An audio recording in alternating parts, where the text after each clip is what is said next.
حضري وفري لطول السنة والشهر رمضان الكريم، كل سنة وانتم طيبين. هاتي التوم معاكي دلوقتي، التوم الجديد طلع وسعره معقول، انا جبت الكيلو ب25 جنيه. هاتيه اللي عايز يخزنه طول السنة وهنخزنه ويفضل طازة.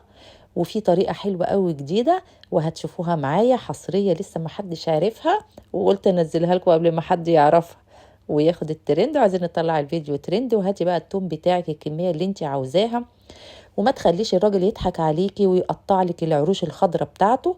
لا، خديه كله زي ما دفعتي ثمنه كله، هتاخديه من على الميزان كله، ما حدش ياخد منك حاجة. وهاتيه هتقشريه زي ما انت شايفاني بقشره كده، وهنبتدي نعمله على أجزاء. العروش الخضراء اللي تحت خالص اللي هي شبيهة للبصل الأخضر هنقطعها ونركنها على جنب. وهقسم التومية اللي انتوا شايفينها كده على 2، هاخد الجزء اللي في النص اهو، وهبتدي اشيل منه اي ورقة يكون شكلها كده دبلان او اي حاجة، وتقشريها وتخليكي بقى على اللون الاخضر الحلو المزهزه ده.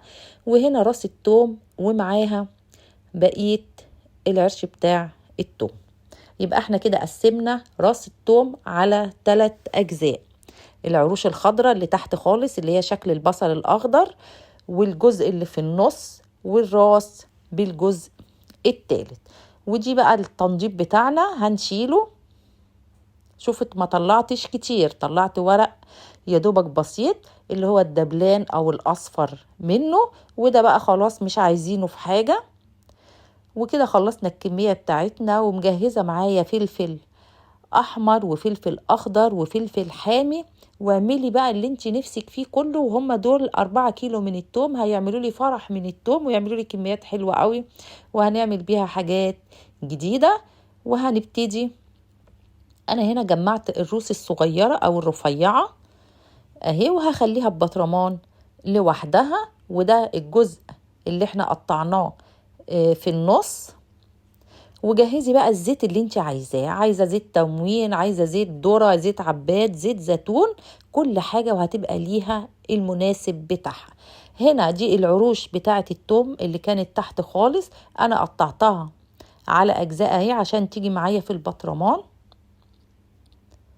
وجهزي بقى بطرمانات تكون متعقمه معاكي كده ومتنشفه وكويسه قوي، ونزلي فيها العروش الخضراء. العروش الخضراء دي هنعمل بيها احلى سلطه، وتنفع معاكي كمان في الاكل، وتنفع في الطبيخ وفي الكفته وفي اي حاجه. هي فعلا توم، يعني هي بتترمي، مش عارفه الناس بترميها ليه، هي توم وريحتها قويه جدا. انا اخدت جزء للسلطه وحطيت له زيت زيتون عشان ابتدي اخد معلقه من الزيت، وواحده من العروش دي اقطعها على السلطه. وخلي بالك كده هيبقى عندك زيت توم كمان مع زيت الزيتون، يبقى زيت زيتون بزيت التوم. لو عايزة بقى وصفات للشعر، وصفات للضوافر، الحاجات اللي بنحتاج فيها زيت الزيتون مع زيت التوم، ده أصلي وطبيعي 100%، ويعيش معاكي من السنة للسنة وأكتر كمان. بعد كده بقى هجيب بطرمان طويل شوية علشان أحط فيه الروز ومعاها جزء من العيدان بتاعة التوم.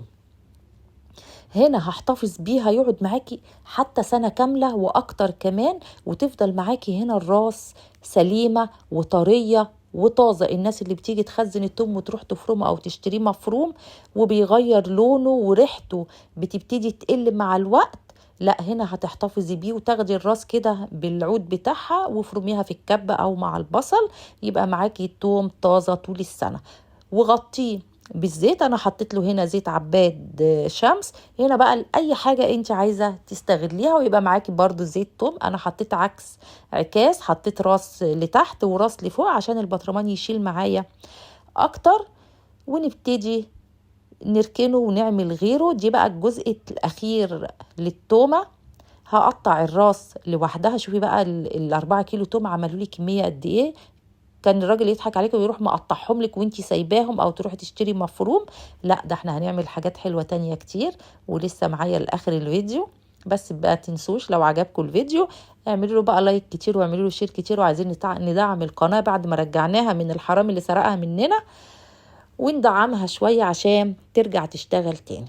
هحط انا الراس لوحدها، هحطها ببطرمان لوحده عشان انا بحب ريحه التوم تفضل محتفظه بيه. اخد الراس او اخد نص راس اما اجي اعمل الاكل تفضل طريه وطازه ومحتفظه بلونها. وهستخدم الزيت برضو، هاخد الزيت وهعمل بيه الاكل، يعني مفيش حاجه عندي هتترمي. يبقى احنا كده عملنا زيت توم وتوم، وفضل معانا طازه طول السنه ومحتفظ بريحته وبطعمه. يعني تاخدي معلقتين من الزيت وتاخدي معاهم حته من راس التوم او جزء من راس التوم واعملي بيه الاكل وافرميه في الكبه. على فكره الناس اللي ما عندهاش كبه هتشتغل برضو معايا في الفيديو ده، وهتشتغل وتعمل حاجات حلوه قوي. وكده خدت جزء تاني من روس التوم وهبتدي اقطعها طرنشاطه، واقطع كل راس على 4 على حسب حجم الراس بتاعتك. كده انا قطعت الكميه كلها، وهجيب الكبه بتاعتي واحط بقى افرم التوم، عشان انا عايزه لشهر رمضان مش كل شويه ادق توم او اجهز توم. يبقى انا خدت جزء، هفرم جزء بالفلفل الاحمر، وافرم جزء بالفلفل الاخضر، وهسيب جزء ابيض كده على حسب الوصفات الاكل اللي انت هتعمليها. اللي ما عندوش بقى كبه هنحط كميه التوم اللي احنا عايزينها وهندقها، ولان التوم طري وكل ميه واخضر هيتدق معاكي وهيبقى زي الكبه واحلى كمان من الكبه. يعني اللي ما عندوش كبه يشتغل بالهون. بس ما تنسيش رشه الملح، تحطي عليه رشه من الملح او معلقه صغيره من الملح. كده يبقى انا عملت بطرمان توم مفروم بالفلفل الاحمر. يبقى انا عندي كل الاشكال على حسب الوصفه والاكله اللي انا عايزه اعملها. يبقى انا كده جهزت. وهعمل بطرمان تاني بالفلفل الاخضر بقى حامي بارد اللي انت عايزاه. ونخلي بطرمان توم بس لونه ابيض، توم صافي طبعا، حلا برضو حسب الوصفه. ما تنسيش معلقه الملح في كل فرمه للتوم تحطي معلقه من الملح، عشان ده اللي يخليه بيديله ريحه حلوه. وبرضو الملح ماده حفظ، والتوم ماده حفظ، والزيت ماده حفظ. ونغطي وش البطرمان بالملح بالزيت قصدي، معلش. نغطي كل بطرمان تغطيه من فوق بحبة من الزيت. وكل دوت هنحتفظ بيه في المطبخ، مش ما تخافيش مفيش حاجة هتغير منك، وهيبقى في منتهى الجمال.